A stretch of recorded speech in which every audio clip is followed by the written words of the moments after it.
tous les dimanches une promenade en vélo avec des amis. Donc c'était un groupe de cyclistes, 6 je crois. Et on s'est promené jusque dans la commune de Mont-Saint-Guibert.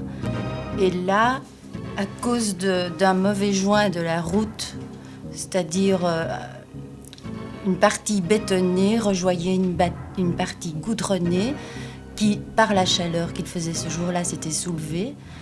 Il a roulé là-dessus, il a perdu l'équilibre, il est tombé.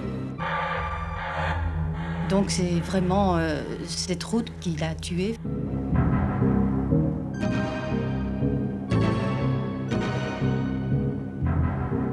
La veuve du cycliste, Madame Sorgelos, attaque la commune de Mont-Saint-Guibert en justice. Quelques années plus tard, en 85, la cour d'appel déclare la commune responsable de l'accident et alloue à la veuve une somme de 400 000 francs. Aujourd'hui, 4 ans plus tard, Madame Sorgelos n'a toujours pas reçu cette somme. Mon avocat me disait que la commune ne payait pas parce qu'elle n'était pas en règle avec son assurance.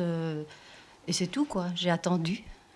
J'ai attendu jusqu'en janvier 88, où j'ai quand même insisté un peu plus auprès de mon avocat parce que je trouvais que c'était quand même très bizarre que cette commune ne payait pas. Lettre de l'avocat à Madame Sorgelos. J'ai fait remarquer en effet que les choses avaient déjà trop duré et qu'il n'était plus possible de patienter. Et puis mon avocat m'a dit qu'effectivement, ils allaient me donner un premier versement de 100 000 francs. Ça m'a semblé bizarre. Alors j'ai quand même téléphoné à la commune pour demander quand ils envisageaient de me donner la totalité. À ce moment-là, ils m'ont dit « mais nous ne sommes au courant de rien ». Puis je me suis dit « c'est bizarre qu'ils ne soient au courant de rien alors qu'ils viennent de verser 100 000 francs ». Alors, ils m'ont dit, mais adressez-vous à la compagnie d'assurance qui s'est occupée de cette affaire, ce que j'ai fait. Et cette compagnie d'assurance m'a appris qu'en réalité, mon avocat était en possession de la somme depuis 1 mois après que l'arrêt eut été rendu. Lettre de l'assurance La SMAP à Madame Sorgelos. Nous avons versé 339 797 francs le 13 juin 1985. Il avait cette somme depuis 2 ans et demi en sa possession, intérêt et principal. Et il ne me disait rien, il la gardait, il gardait cette somme. Je ne sais pas du tout pourquoi. Ça m'a vraiment choquée parce que je lui faisais tellement confiance et je ne comprenais pas du tout que des choses pareilles puissent se produire. Alors vous avez été trouver l'avocat, vous lui avez dit, mais l'assurance a déjà payé. Ah oui, là, il a été saisi. Et il n'en revenait pas. Il m'a demandé de me faire des versements mensuels. Effectivement, m'a-t-il dit, j'ai eu des problèmes. J'ai eu cette somme et puis voilà, j'en ai eu besoin à ce moment-là. Et j'ai attendu un petit peu pour régler. Et puis j'espérais vous payer, puis je n'ai pas pu. Et bref, il m'a demandé de pouvoir faire des versements échelonnés. Bref, je lui faisais un prêt contre mon gré.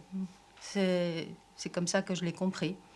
Ce que j'ai accepté parce que je me disais, bon, je suppose qu'il a effectivement des problèmes. C'est vrai que j'étais un peu poire, même un peu beaucoup.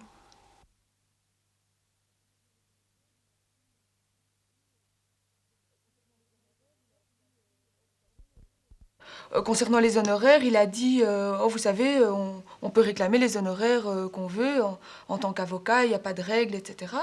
Et concernant le fait qu'il avait reçu la somme, il a dit oui, mais vous savez, je suis assez occupé. Enfin, il n'a pas été très clair. Et finalement, mon frère et moi, n'ayant pas tellement l'habitude de toutes ces choses, on n'a pas été tellement agressifs vis-à-vis de lui. Et finalement, on n'a pas obtenu vraiment des éclaircissements ni des arrangements. Qu'est-ce que vous pensez de l'attitude de votre avocat?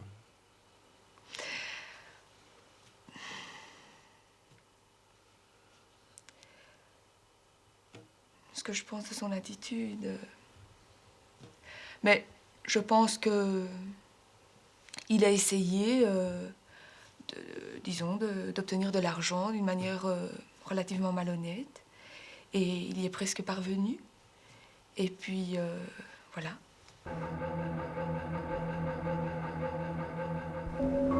L'avocat qui, malheureusement, commettrait une telle malversation de ne pas payer momentanément, ou peut-être définitivement, au tiers les sommes qui lui reviennent, commet une infraction.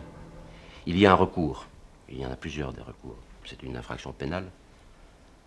Là, c'est le parquet qui devrait intervenir, mais il y a le recours beaucoup plus aisé qui est celui de l'ordre normal, l'autorité normale de l'avocat, le bâtonnier.